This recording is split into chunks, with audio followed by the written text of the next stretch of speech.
नमस्कार. मी सुषेण नाईकवाडे. भाषणाची तयारी कशी करावी? वेळेचं नियोजन कसं करावं? तसं पाहिलं तर भाषणाची तयारी कशी करावी? या विषयावर मी यापूर्वी सुद्धा व्हिडिओ टाकलेला होता. वेगवेगळ्या विषयावरचे व्हिडिओ मी YouTubeच्या माध्यमातून आपणासाठी देतो आहे.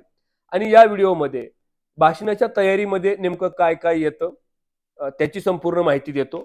सगळ्यात महत्त्वाचं म्हणजे विषयाची समज हा भाषणाच्या तयारीमधला एक महत्त्वाचा घटक आहे. जर विषयाची समजच नसेल, तर तयारी कशी करणार आहे तुम्ही? भाषणाची तयारी करण्यासाठी महत्त्वाचा घटक आहे, तुम्हाला संबंधित विषयाची समज असली पाहिजे आणि त्याची तयारी करत असताना ती बिंदूनिहाय तयारी असली पाहिजे. आता यापासून बरेच लोकं अनभिज्ञ आहेत. भाषणाची तयारी म्हटलं, की बरेच लोकं रट्टा मारूनच भाषण करतात.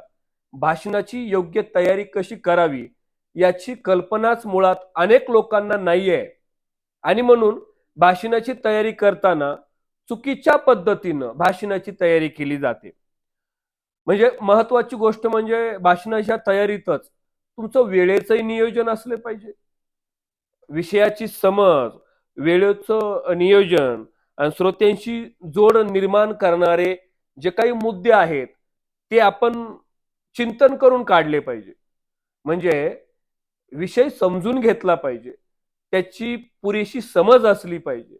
वेळेचं काटेकोर नियोजन केलं पाहिजे आणि मिळवलेल्या माहितीचे मुद्दे हे सिरियल नंबर मांडून घेतले पाहिजे.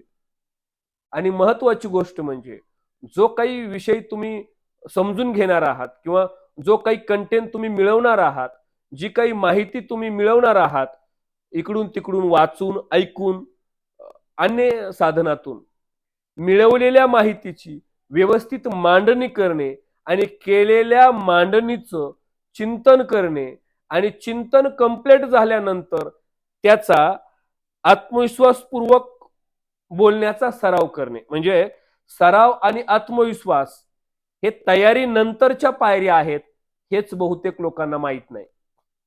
आणि पुढची एक महत्वाची गोष्ट बोलतो. सराव जर चांगला झाला, म्हणजे भाषणाची तयारी करताना भाषणाच्या तयारीचा महत्वाचा घटक आहे, तो म्हणजे सराव. म्हणजे सरावाच्या अगोदर काय येतं? विषयाची समज येते. तयारीच्या अगोदर काय येतं? बिंदूनिहाय मांडणी येते विषयाची, वेळेचं नियोजन येतं आणि श्रोत्याशी जोड निर्माण करण्यासाठी जे काही महत्वाचे मुद्दे तुम्ही काढणार आहेत, या समग्र सर्व मुद्द्याची मांडणी करणे आणि करेक्ट काटेकोर नियोजन करून सुरुवात, शेवट, मुद्दे याची सर्व मांडणी करून तुमच्या भाषणाचं एक कच्चं स्क्रिप्ट तयार करणे, ते सतत तुमच्या डोक्यात ठेवणे आणि तुम्ही तयार केलेल्या स्क्रिप्टनुसार, पुन्हा एकदा सांगतो, तुम्ही तयार केलेल्या स्क्रिप्टनुसार तुम्ही सातत्यानं सराव करणे.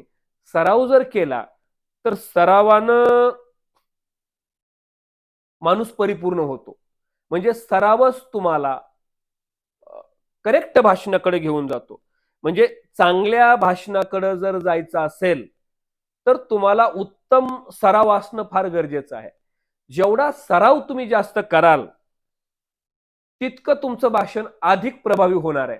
आणि म्हणून नियोजनामध्ये, भाषणाच्या तयारीमध्ये हे सर्व मुद्दे येतात, हे माहीत नाही बऱ्याच लोकांना. आणि म्हणून चुकीच्या पद्धतीनं भाषणाची तयारी केली जाते. मग तुमची भाषणाची तयारी करण्याची चुकीची पद्धत कोणती, तेही लक्षात ठेवा. बहुतांश लोकांची ही चुकीची पद्धत आहे, की भाषण कुणाकडून तरी लिहून घ्यायचं, ते पाठ करायचं, रट्टा मारायचा आणि मग ते भाषण करायचं. ही भाषणाची तयारी चुकीची आहे. भाषणाच्या तयारीमध्ये मी आत्ता सांगितलेले मुद्दे या पद्धतीने जर भाषणाची तयारी केली, तर तुम्ही एका परफेक्ट वक्त्यापर्यंत तुमचा प्रवास जाऊ शकतो. आणि एखाद्या परफेक्ट वक्त्याचं भाषण जसं मुद्देसूद होतं, तसं तुमचं सुद्धा भाषण मुद्देसूद होऊ शकतं.